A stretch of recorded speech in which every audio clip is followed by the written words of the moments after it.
Welcome to our deep dive into the future of space exploration. We're going to be looking at what's on the horizon for 2045 and beyond, all based on this incredible collection of articles and notes that you gave us. We're talking about moon bases, Mars missions, even those potential asteroid threats you're curious about. It is a really interesting time to be looking at space exploration. We're seeing this huge shift, from those traditional government agencies like NASA leading the way to a much more collaborative environment with private companies really stepping up and making a big impact. So it's not just about the big government-funded missions anymore. Exactly. Private companies are becoming major players, driving a lot of the innovation and really kind of pushing the boundaries of what we think is possible in space. Okay, so where do we even begin with all of this? I know you've organized this deep dive to start with the moon, then we journey to Mars, and then finally look at how we're protecting Earth from those potential cosmic dangers. Sounds like a plan. And it's interesting how these three areas are all connected. For example, the technologies that we're developing for lunar missions, those are going to directly inform our approach to Mars exploration and even planetary defense. All right, so let's talk about the moon. You mentioned Artemis II earlier. Can you tell us a little more about that mission? Absolutely. Artemis II is scheduled for late 2025. Okay. And it's going to be a crewed mission that will circle the moon. It's going to pave the way for a future lunar landing that's planned for 2026. This is all part of NASA's larger Artemis program, which aims to establish a sustainable human presence on the moon. So it's not just a one-off mission. They're really trying to build a lasting presence there. What would that even look like? Well, it's about creating a foundation, for scientific research, potentially utilizing lunar resources, and ultimately using the moon as a stepping stone for deeper space exploration. I see. So the moon becomes like a test bed for technologies and strategies that we can use for those longer duration missions, like a trip to Mars. But it's not just NASA involved in this whole kind of lunar resurgence, right? You mentioned some private companies that are getting in on the action. Right. Intuitive Machines, for example, they are sending a mission to the lunar South Pole in early 2025. And what's really interesting about their mission is that they're working with Nokia to deploy the first cellular network on the moon. Wow, a cellular network on the moon. What would that even be used for? Well, it's not about astronauts calling home to order pizza, although that would be fun. But this network will allow for much more efficient communication between lunar landers, rovers, and astronauts. This is really key for things like being able to control rovers remotely and transmitting data in real time during those exploration and research activities. That makes sense. You also mentioned Blue Origin and their New Glenn rocket. What is their role in all of this? So Blue Origin is a company founded by Jeff Bezos, and they just had their first successful test flight of their New Glenn rocket.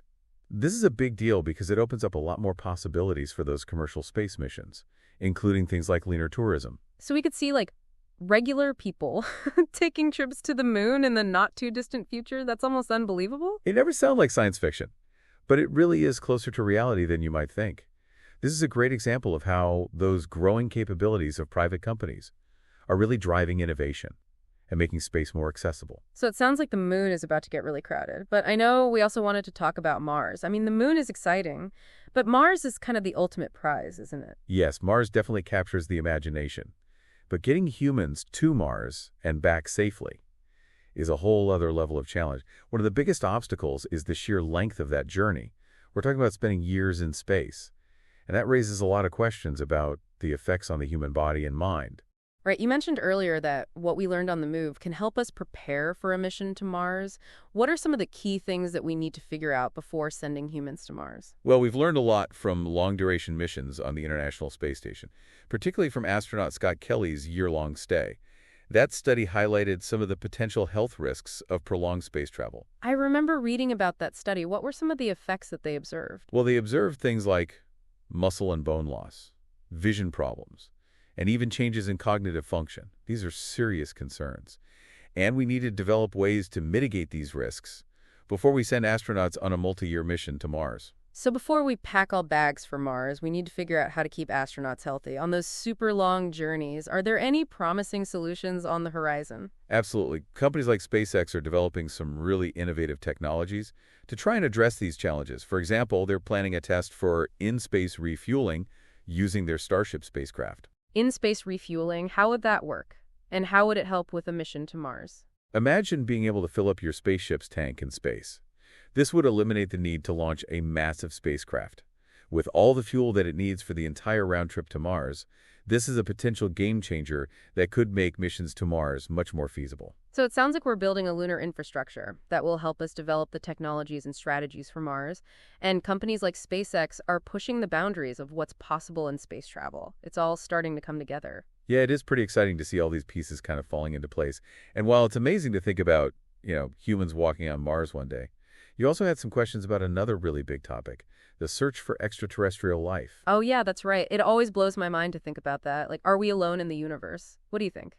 It's a question that has fascinated humans for centuries. And what's really cool is that we're not just like passively listening for radio signals anymore. We're actively searching for signs of life, like right here in our own solar system. Wait, are you saying that there might be aliens hiding in our cosmic neighborhood? Well, maybe not aliens as we typically imagine them, little green men or anything. But there could be microbial life, or even evidence of past life. And there are a few places that are particularly interesting to scientists right now. Okay, you have to tell me more. Where should we be looking? One of the most promising candidates is Europa. That's one of Jupiter's moons. It's covered in this thick layer of ice. But scientists believe that there's a huge ocean of liquid water beneath the surface. So there's water on Europa. And isn't water one of the key ingredients for life as we know it? Exactly. And where there's water, there's at least the possibility for life. NASA is actually planning a mission called Europa Clipper, which is set to launch in 2024 to study Europa in detail. Wow, 2024, that's right around the corner. What will Europa Clipper be looking for specifically?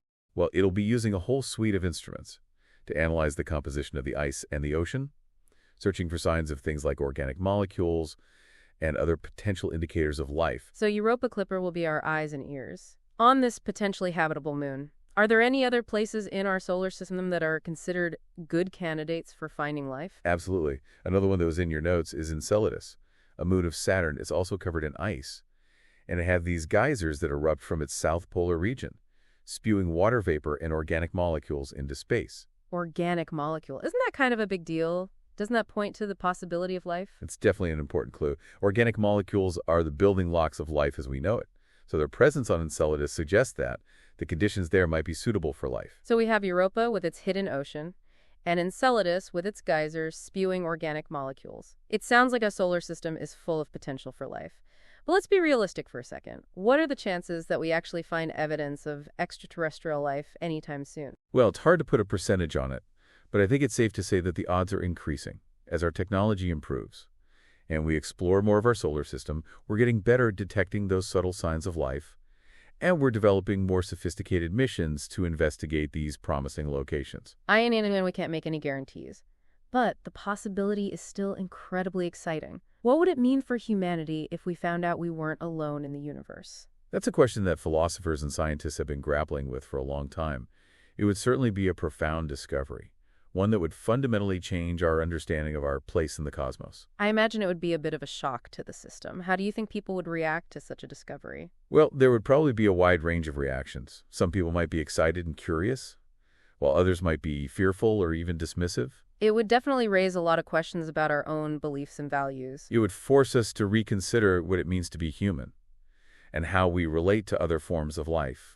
Yeah, it's almost too much to wrap my head around, but I do think it's important to have these conversations now so that we're at least somewhat prepared for whatever we might find out there. I agree. It's always better to be prepared than to be caught off guard. Okay, so we've talked about the moon, Mars, and the search for alien life, but there's another piece of the space exploration puzzle that you mentioned earlier, the growing role of commercial spaceflight. Can you tell us more about that? Absolutely. We're seeing a real rise of these space entrepreneurs. Companies like SpaceX, Blue Origin, and Virgin Galactic are changing the landscape of space exploration in big ways. It seems like everyone wants a piece of the cosmic pie these days. What are some of the things that these private companies are doing? Well, they're not just focused on tourism, they're also developing technologies for things like mining asteroids, building lunar bases, and even colonizing Mars.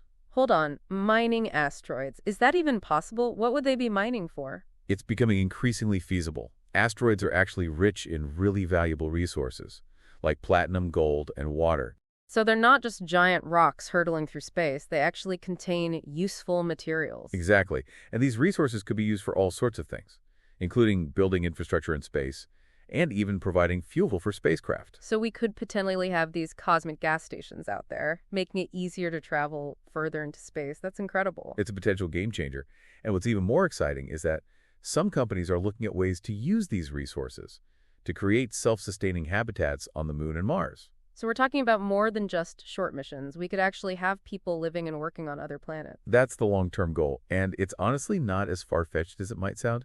These companies are making significant progress in developing the technologies needed to make this vision a reality. This is all so fascinating, but I have to admit I'm a little skeptical about some of these more ambitious goals, like colonizing Mars. Is that really something that could happen in our lifetime?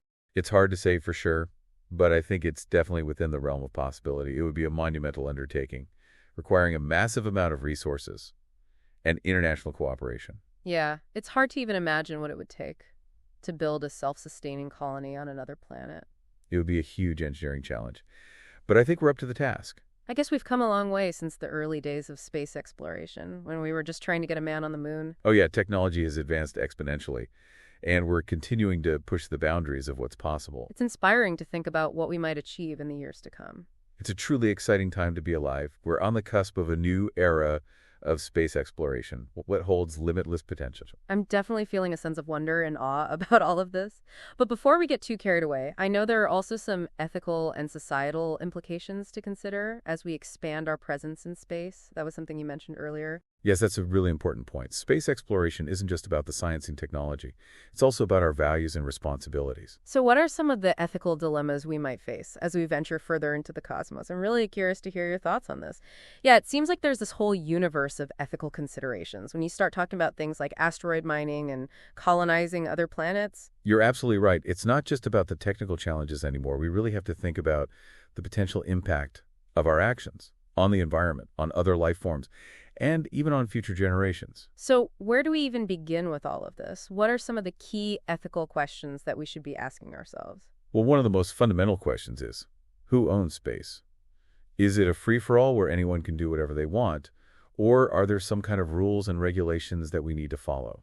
I've always thought of space as kind of like a global commons, something that belongs to all of humanity. That's a common view, but it's honestly not as simple as it might seem. The Outer Space Treaty of 1967, it provides some guidelines, but it was written over 50 years ago, and it doesn't really address a lot of the issues that we're facing today. So the rules of the road for space haven't really caught up with our current ambitions. Exactly. For example, the treaty says that no nation can claim ownership of a celestial body, but it doesn't say anything about private companies.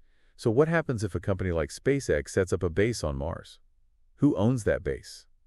And who owns the resources that it extracts? That's a really good question. I hadn't even thought about that. It's a bit of a legal and ethical gray area, and it's definitely something that we need to figure out soon before it potentially leads to conflict. Speaking of conflict, I've also heard some concerns about the militarization of space. Yeah, that's another major ethical issue. Some countries are developing weapons that could be used in space, and that raises a lot of concerns about the potential for an arms race.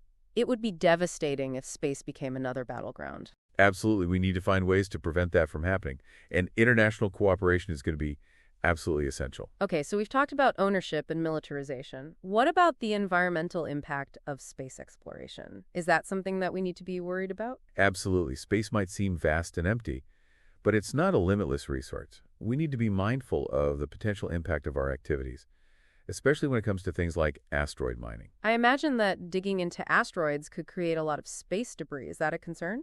Yes, space debris is a growing problem. It can damage satellites and spacecraft, and it poses a risk to astronauts. It's like we're creating this cosmic jump yard. We really need to develop better ways to manage space debris and to design spacecraft that are more sustainable. And what about the possibility of finding life on other planets? You talked about that earlier. What are the ethical implications of that? That's a really profound question. If we do find life on other planets, we need to be incredibly careful not to contaminate it with Earth-based life. So we could accidentally wipe out an entire alien ecosystem just by landing a spacecraft there. It's a real possibility, and it's something that NASA and other space agencies take very seriously. They have strict protocols in place to sterilize spacecraft and to try to avoid contaminating those sensitive environments. That makes sense, but even if we're super careful, what rights do we have to explore and potentially explore environments that might already harbor life? That's a really tough question, and there's no easy answer. It's a debate that we need to have as a society. It seems like every step we take in space exploration just raises new ethical dilemmas. That's the nature of exploration. We're venturing into uncharted territory, and we need to be prepared to grapple with the ethical challenges that come with it.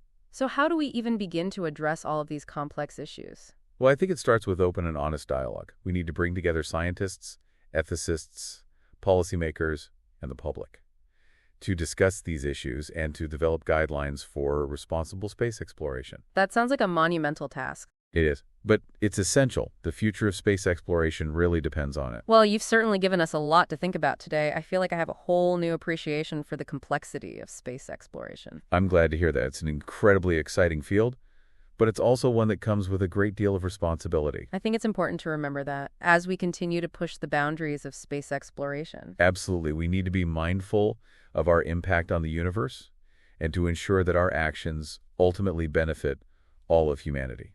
That's a great message to end on. Thanks so much for taking this deep dive with us today. It's been an incredible journey. It's been my pleasure, and I hope you continue to explore and to ask those big questions about the universe, because the more we learn, the more we realize how much we still don't know. And on that note, we'll leave you to ponder the wonders of space. Until next time, keep looking up.